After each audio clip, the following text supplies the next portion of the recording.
Yeah. Can you describe the day that you were liberated? Ah, how much time do we have? Oh, you know, we did not know we were liberated. This is the funny part of it too. What happened was this. We were housed in an old factory. And I don't know if you'd seen these places, I'm sure you did. The windows tend to go from top to bottom to allow as much sun to come in. We were on the second floor, about 2,000 women in that one huge building. We were like herrings, you know. Not bad when you are in the winter time. That's the only way you can keep warm. If you could, a little bit anyway. So, excuse me. The day before, this is May, so it's very nice weather. We were not awakened before the sun was up. Usually we were awakened around 4:30, I guess. Nobody knew what time it was, but it was dark. The sun was up yet. And we needed that time because we would get a very thin soup. That was our breakfast, and we had to stand in line for that. I'm not talking about the bathroom, because it was almost impossible with all these people to be able to use the bathroom correctly. So we would be awakened, but not the day before. And we did not know what to make of it. There were some suspicions that something is going to happen, but nobody expected it to be good. The fear was that they will kill us if the war should come, and many people feared that, and maybe some places it may have happened, I don't know. But on the day of liberation, I woke up and the sun was up, and that was kind of strange. And my mother and I were on a cot not very far from the window, so I went to the window and I looked up and I actually saw a German on the run. What I saw was that this man must have been an officer. Can you take that? He was taking the insignia, at least now, retrospectively, because I could see him. And he was standing next to a horse, which was strange because their cars were right across there in front of that other building. But how far can you go with a car? You need gas. So he had the horse. I saw him get on the horse, and only then did I follow and realize that there was no sentry and the gate was open. At that point, I must have let out a scream of some sort, because the next thing I remember is that these women all ran and wanted to look out. Now, can you imagine? I am the first near the glass with all these women behind me. I don't know how could I have been so smart that I immediately went down to the floor, and between the legs of these women who were pushing to see what was happening, I made my way back to my mother. She was scared. She did not know what was going on. And I said, I think the Germans are running away. I think maybe the war is over, I don't know. Nobody knew that. Within an hour or less, feces running down the steps, total chaos. You have to think, now I don't think we thought of it that way then. You survived the Germans, will you survive your liberation? It was such a mess. There was nobody taking over. We were in an area of Europe where there was no war action, so there were no Russians, certainly no Americans. It was not until the end of the day, it was already dusk, almost sunset, At that point, many of the younger people went into the village and were looting, doing what they could to get a piece of bread or something to drink, to eat, or I don't even know, because I could not join them. I was afraid of that. However, where I could have gotten into trouble was that somebody opened a pantry. And in their pantry there were sacks of flour, sugar. I could see on the shelves there was conserved meat, probably in the, or whatever. And people with their hunger, they just went to the sugar or whatever they could put into their mouth. Again, my mother, she grabbed my hand. Don't! This is going to kill you. And indeed, it killed many. Oh yes.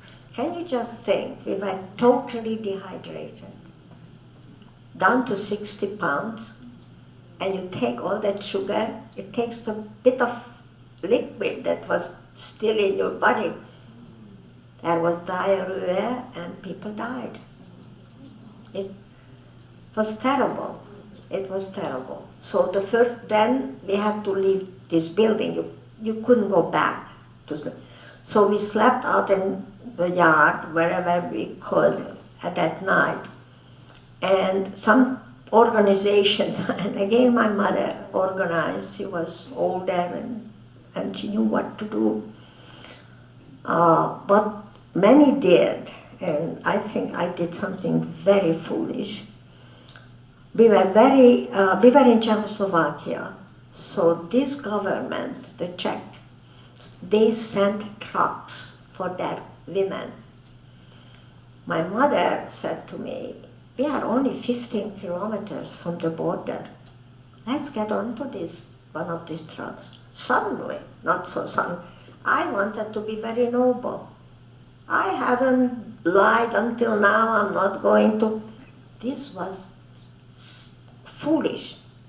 My mother should have been firmer with me, but at this point I was more the boss than she was.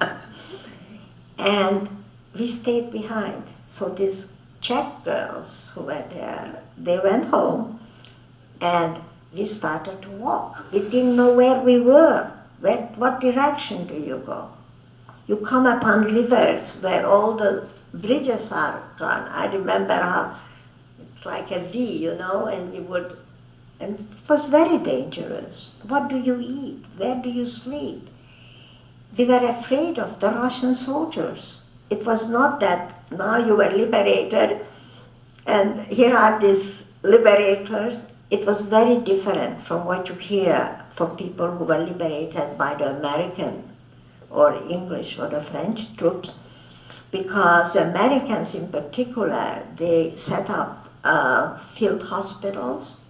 They had tapioca or cereal, or they had physicians. And my father-in-law survived because of that, because the sick were immediately separated from the healthy, and there were physicians, and the army took good care of you. But the Russians had other things to do. They were looting too, and they were raping too, so you didn't necessarily look for them. It took us close to 2 months to go to Budapest. We were liberated in May. It was late summer. I don't know exactly, was it end of July or early August, when we finally made it. The last stretch, we were on a train. These were partisans coming back from the Russian front. They were fighting along the Russians. They were going down to Zagreb, to Croatia, and Yugoslavia. They had to go through Budapest, so they picked us up. And another mistake, they gave us goulash to make us, because we were all very, very hungry. And again, we had to be very careful. At this point, we were in Hungary already, and many people came to the station whenever the train stopped to take water or whatever else they needed to do. And there somebody recognized my mother and talking about my brother. And this young man said that my older brother, he was sure would be there, that he was so clever and he did so many nice things. He should, any time your hopes were up, they were easy to be shattered. And then in Budapest, as I said earlier, I had to go back to school, but food was still a big problem. Bread was made out of corn and it was all very difficult to digest, but it was still, we were free.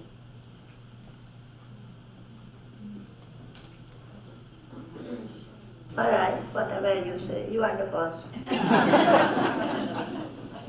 Very good. So one more question? Does anybody have one more? Did you experience anti-Semitism when you were growing up in Hungary until you were 17? Sure. Yeah. As I said earlier, that was kind of the expectable average, you know, nobody threw stones to us or whatever. My husband had a good saying about that. And that was supposedly true. Somebody said that in the parliament in Budapest. How do you define an anti-Semite? An anti-Semite is somebody who hates a Jew more than absolutely necessary.